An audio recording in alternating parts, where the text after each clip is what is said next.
The path to becoming a qualified nurse is littered with more life-altering decisions than the road to Mordor. Should you become a registered nurse or a nurse practitioner? Should you take a specialty? And if so, which specialty is best suited to you? And once you're fully qualified, how do you get a job? Well, unlike Frodo Baggins, who had to figure it all out by himself, we've got an experienced nurse practitioner here with us with the definitive answers to all of these questions. Her name is Amanda Guarnier, and aside from her clinical work, she's the founder of the ResumeRx.com, which provides career roadmaps for healthcare professionals entering the job market. And here's what she has to say about making important career decisions as a new nurse. Okay, Amanda. The decision to become a registered nurse or nurse practitioner is a major crossroads faced by aspiring nurses. So my first question to you is, what's the difference between the two and what compelled you to become a nurse practitioner? Sure. So the main difference between a registered nurse and a nurse practitioner is that a nurse practitioner has to first be a registered nurse. And then it's a more advanced training that requires a higher educational degree. For me personally, I took a bit of a non-traditional path. So by the time I was nearing my undergraduate graduation, I was studying liberal arts, and I realized that that wasn't really the path that I wanted to take professionally long term. So while I was finishing up that degree, I was actually applying to accelerated nurse practitioner programs. So there's this kind of category of programs that are for individuals who already have bachelor's degrees to kind of go straight through, be admitted to a nursing program that also goes straight into a nurse practitioner program. Okay.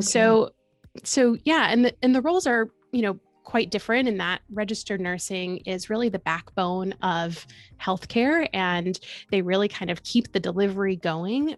But nurse practitioners are more of the decision makers. They make different types of coordinating and management type decisions. And for me, when I was making the decision of becoming a nurse and ultimately a nurse practitioner, I already knew that nurse practitioner role was my end destination that I wanted. So that was what influenced me to go to an master's entry program, as they're called, as opposed to going the more traditional route of first becoming an RN at an exclusive RN program and then continuing on from there. Okay. All right. So what would your advice be to those who are still at that point where they're deciding between a career as an RN and an NP? And what do you think should guide their decision? So I really feel that if someone's already an RN and they're contemplating whether to proceed to become a nurse practitioner, I think that it's really important that they get a bit introspective and really evaluate what their motives are for wanting to advance their career, if that's what they want to do. For some people, they feel kind of a lack of professional fulfillment or some dissatisfaction in their role. And if that's the case, I think it's important that you really examine those feelings and why that is, because advancing your education, going back to school or getting another degree or certification isn't always the answer to that. Sometimes it is, but I think it's different for everyone, and there can be other changes that can be made and other advancements that can be made within the realm of registered nursing that don't involve an advanced degree. So I think it's important to really make the decisions for the right reasons. So figuring out that reason first is really important. And the next piece of that is to really examine what your professional goals and interests are, and whether the nurse practitioner role aligns with those professional goals and interests. And the third piece of this decision is to look at what you want personally and look at your lifestyle priorities and your personal life and the schedule that you want to have in your day-to-day life, because there can be some variation between how that looks for an RN versus an NP. So I think a lot of times we forget that we should be, working to live and not living to work. So I think that's an important piece of the decision-making process. Yeah, right. Okay, so what are the requirements to become a nurse practitioner? What additional qualifications or licenses do you need to take that next step? Sure. So to become a nurse practitioner, you first must be a registered nurse with a bachelor's degree. So that really is a prerequisite. For me, I already had a bachelor's degree in another field, so that kind of fulfilled that. So first you must be an RN and you must have a bachelor's degree. You must then attend a master's or doctoral level graduate program from an accredited school. You must complete the coursework of that program. You must complete a minimum amount of clinical hours, and then you must graduate and sit for the board certification exam. That's really more of a national exam. And that, once you have passed your boards, you can then apply for state licensure, which gives you authority to practice in whichever state you've applied to. That is an incredible number of hoops. Yes. That's incredible. Wow, what an education. Okay, so you touched on the National Council Licensure Examination, or the NCLEX, which nurses need to take before they can start practicing. Can you tell us a bit about your study experience in preparing to take on this exam, and any advice you have for our viewers who might be currently preparing for it? Sure. So the NCLEX is the exam that one takes before becoming an RN. So it's definitely part of that prerequisite process if you're on the path to NP, because you must first be an RN. Me personally, my study tips included taking a board review course. This was more than 10 years ago, so online courses weren't as accessible, but that was something that I did, as well as carving out scheduled time in my day that was dedicated to studying. It was an appointment on my calendar that I was going to do whatever the studying activity of the day was. So definitely putting in the time and having the appropriate resources in place are really what I think are the keys to successfully passing your exam. Yeah, okay. Okay, so what you touched on earlier was really interesting with regards to registered nurses, questioning whether they do want to take things further and become a nurse practitioner. And one of the areas I was wondering was if registered nurses could pursue specialties, or is that reserved for nurse practitioners? So registered nurses at the level of their education do not pursue any specialty. So all of that specialty pursuit is on the job. Okay. There are certification programs that are for registered nurses in different specialty areas, but they first typically require you to be working in that area and gaining practice experience before you can then sit for that certification. So it's a little bit backwards. You might think that, oh, I'll take a certification specialty exam and then get the job, but you actually must be working on the job first. So for registered nurses, if you want to specialize, it's certainly possible, and all the training tends to be on the job. Okay.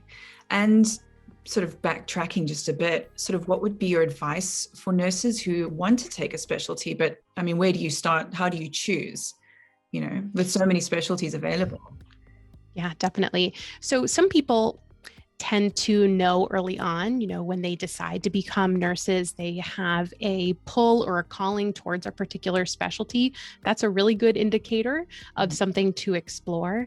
Fortunately, during registered nurse training and education during your program, you get exposed to a handful of different specialties through your clinical hours. So that's a really great opportunity to tune into how a particular specialty rotation feels, how you enjoy the patient demographic and the types of diagnoses that you're managing.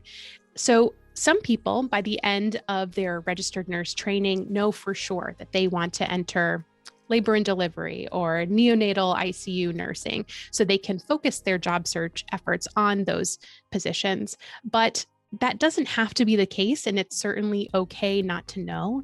Mm-hmm. And if you don't know, then there are plenty of different areas that you can practice that are more generalist areas: medical surgical nursing, skilled nursing facilities, even the ICU can be a more generalist type of place where you get exposed to multiple different diagnoses and medical conditions, so that you can decide as you're working in that first job whether you want to pivot and pursue a specialty from there. Right. And then I think it's a bit of an unraveling as you work in clinical environments. Don't expect to go into it knowing everything you want to do. And I'm sure as you work and the more experience you rack up, your career shifts and changes. It's very dynamic. Absolutely. And I think that should really be normalized. I think that we put pressure on ourselves to decide before we have all the information to make a good decision about what's best for us. So I think normalizing that it's absolutely okay to take in an experience and have that shape where we want to go next. I think that is a fine way of doing things. Awesome. Yeah. Okay. So what would be the best way for a freshly graduated and licensed nurse to approach the job market? So my best suggestion is to avoid the temptation to solely rely on online job boards.